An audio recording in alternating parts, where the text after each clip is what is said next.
à toutes, me revoilà de retour après une courte pause pour continuer de vous partager comment transformer vos schémas amoureux.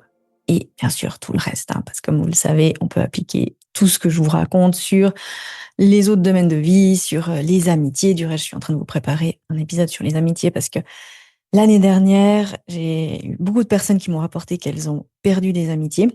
Et je me suis dit que comme moi, ça m'était arrivé tout au long de mon chemin de développement personnel, j'allais aussi vous en parler et vous faire un épisode spécifiquement sur ça. Donc cette petite pause, c'était pour me consacrer au livre, à la deuxième édition. Comme vous savez, maintenant je suis auto-éditée parce que voilà, on a arrêté le contrat avec mon éditrice.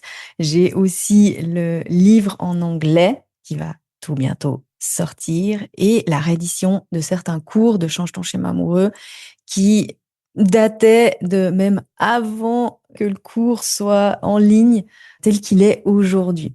J'ai aussi, et c'est l'annonce du jour, remis Remarquable en vente. Remarquable, c'est le mini-cours pour vous rendre visible, pour faire la rencontre en 30 jours, réapprendre à faire des rencontres qui vous vont.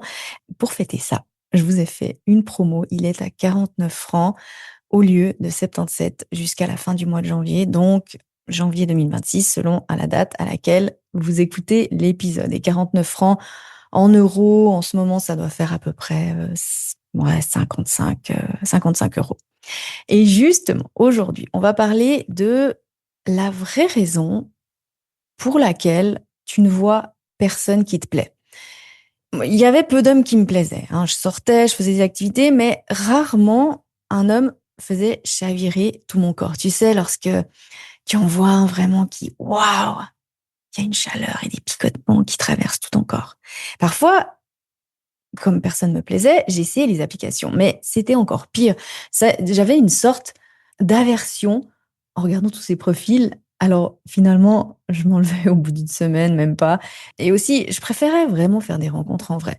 Mais plus je sortais, moins j'en voyais qui me plaisait vraiment. Et à chaque fois que je sortais, je me réjouissais, je me disais, allez, il y aura un homme qui va te plaire ce soir, ça va être génial.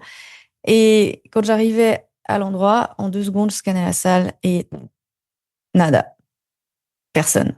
Je vous ai mis un reel du reste sur ça, sur Facebook et Instagram, parce que c'est vraiment la tête que je faisais. C'est avec un des inconnus, vous verrez.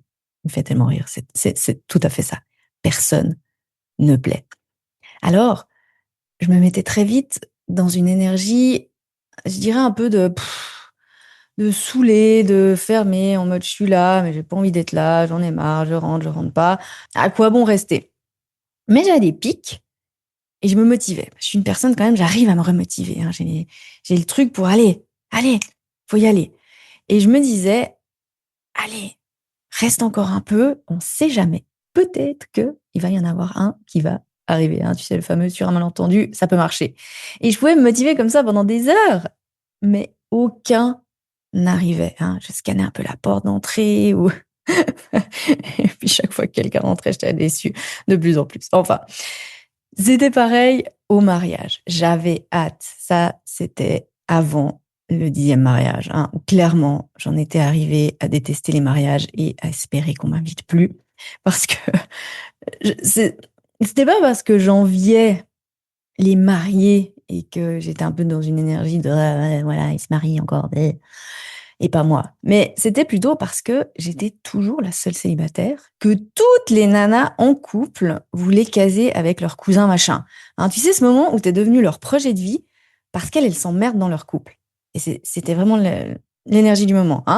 Ce qui te rend limite aigre et sur la défensive, parce qu'au bout d'un moment, t'en as marre. On est célibataire, on n'est pas un projet de vie, on n'a pas un problème. Et en général, ceux avec qui elles veulent nous caser, je sais pas, on a toujours l'impression qu'elles ont fait les fonds de tiroir du gars ou qu'elles nous connaissent pas du tout, en fait. C'est plutôt ça. C'est, en fait, tu me connais depuis 10 ans, 15 ans, tu me présentes lui, tu sais très bien que ça va pas le faire. Et qu'on se le dise, c'est eux qui nous font devenir des célibataires chiantes et solitaires, n'est-ce pas? Blague à part. Bon, heureusement, au bout d'un moment, t'es tellement vieille que tout le monde est marié. Donc c'est bon, il n'y a plus tellement d'invitations au mariage. Donc ouf, une étape de passé. Mais le problème, il reste le même. Personne ne te plaît. Alors, est-ce que c'est une fatalité? Est-ce que tu es trop exigeante? Est-ce que c'est définitivement foutu? Et ben, l'amour, c'est pas pour toi. Non. Ce qui se passe vraiment, c'est que tu restes bloqué au premier scan. Alors, je m'explique. Le premier scan, il est visuel. Ça veut dire que ton cerveau, il fait le tri entre ce qui lui plaît et ce qui ne lui plaît pas. Hein, visuellement, déjà. Il n'a pas le choix. Il ne peut pas interagir autrement. Donc, il trie les infos et une quantité d'infos en permanence hein, que le cerveau il reçoit déjà rien que visuellement, bien sûr, à travers d'autres choses, mais il y a des millions d'infos par jour. Et oui, ça, en plus, si tu as le nez sur ton téléphone tout le temps, ton focus, il est fixé sur ton tel. Et il adore ce qu'il voit.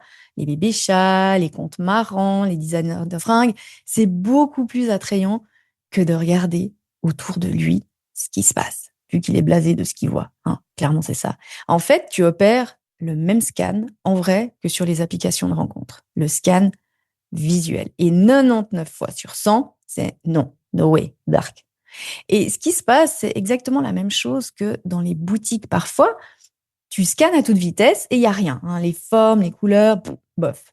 Et tout à coup, il y a une petite pièce qui t'intrigue et tu te dis, allez, on ne sait jamais. Tu la passes et punaise, elle te va comme un gant. Tout, la texture, la forme épouse ton corps, tu t'y sens bien, tu te dis, waouh, ouais, ça c'est la robe. Sauf que visuellement, à la base, c'était bof. Hein. T'as pas eu un crush sur cette robe-là, sur cette pièce-là. On opère la même chose avec les hommes. Enveloppe bof, visuel, zéro déclenchement dans le corps, rien ne se passe. Sauf qu'on oublie qu'on a d'autres scans. Le toucher, l'olfactif, l'auditif, le goût. Hein. Le goût, ce serait pas aller lécher la personne directement, mais un baiser, bien évidemment. On oublie les 4 autres scans. Parce que tout simplement, au début, on n'y a pas accès. Hein. Comme je disais, on ne va pas aller direct embrasser ou lécher quelqu'un. On a accès au premier sens, le visuel. Ces scans, c'est simplement les 5 sens. Et même si on a des prédominances, hein, 55% d'entre nous sont visuels, je fais partie de ces 55%, 20% auditifs, 25% kinesthésiques. En PNL, on appelle ça le VACOG et on l'utilise comme boussole pour faire des choix. Et c'est là que c'est intéressant pour l'amour, parce qu'on les utilise aussi, bien sûr, sans le savoir, évidemment. Si tu es visuel comme moi, oui, tu as besoin d'un homme qui te plaît. Si tu es kinesthésique, c'est quand il te touche que ça fera effet. Auditive, le son de sa voix.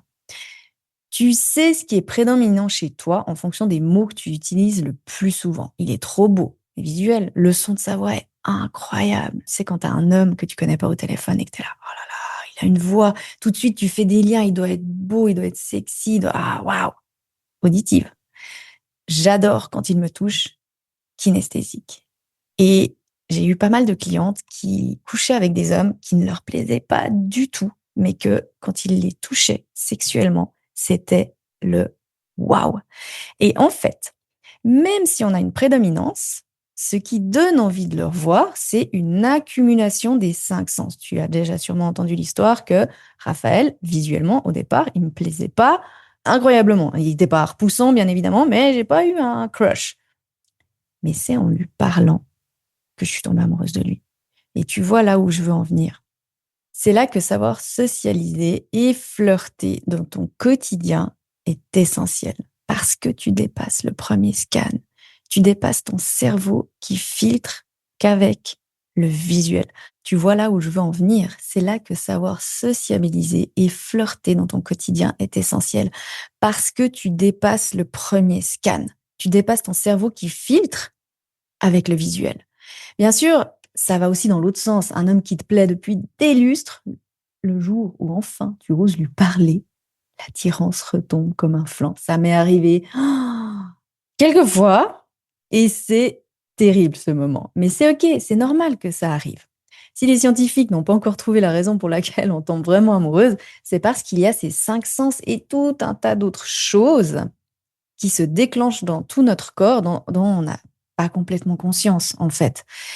Et dire c'est l'intérieur qui compte, C'est des conneries. Ça, c'est des conneries pour se sentir bien et pas superficiel. Mais la vérité, c'est que si c'est un mec génial, mais que quand il te touche, tu sais, ton corps, il se referme comme une huître, clic, non, touche-moi pas. Et que tu as même un dégoût qui arrive, c'est que non, pas celui qui te va. D'accord? Il faut un tout. Alors, pour augmenter tes chances, tu dois savoir sociabiliser. Tu dois savoir flirter et dépasser le premier scan. Ça veut dire quoi concrètement? Tout simplement regarder les gens, leur sourire, parler spontanément, faire des blagues, dire bonjour, faire que ça devienne une seconde nature chez toi. Et je sais que c'est pas inné. J'ai dû l'apprendre. Et c'est le genre de choses que tu t'apprends pas à faire.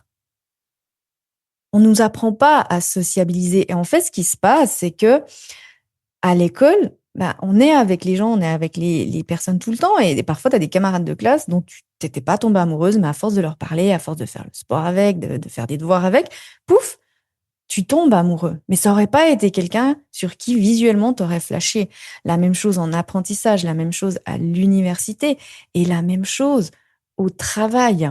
Il y a des gens comme ça qu'on voit que non, il y a rien qui se passe, mais à force de les côtoyer, bah, en fait, il y a quelque chose qui va se passer. Mais pour les côtoyer, pour pouvoir avoir tous ces sens qui se mettent, en éveil, tu dois sociabiliser.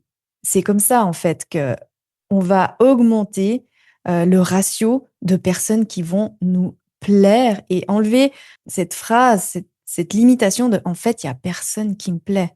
Donc moi, je dis toujours: «C'est pas inné, c'est quelque chose qu'on apprend» et en fait, une fois qu'on a appris à le faire, bah, c'est bon, tu l'enclenches quand tu veux et donne-toi un objectif.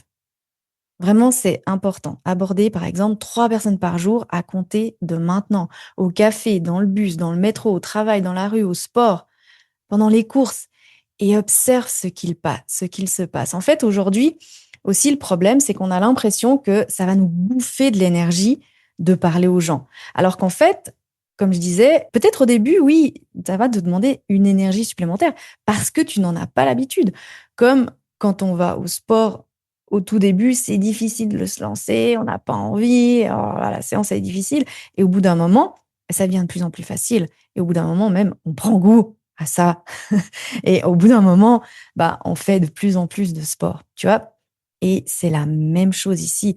En fait, il faut sortir le nez de son téléphone ou de notre livre et sociabiliser et enlever cette notion que, en fait, c'est dangereux de sociabiliser parce qu'il peut y avoir aussi ça, c'est dangereux de sociabiliser, les gens sont mauvais, je crois plus en l'être humain. Non, quand tu commences à sociabiliser, tu vois que il y a des gens extraordinaires. Avec Raphaël, encore, l'autre soir, on est sortis et on a rencontré 3, 4 personnes qui étaient extraordinaires et on a bien rigolé toute la soirée et c'était vraiment chouette.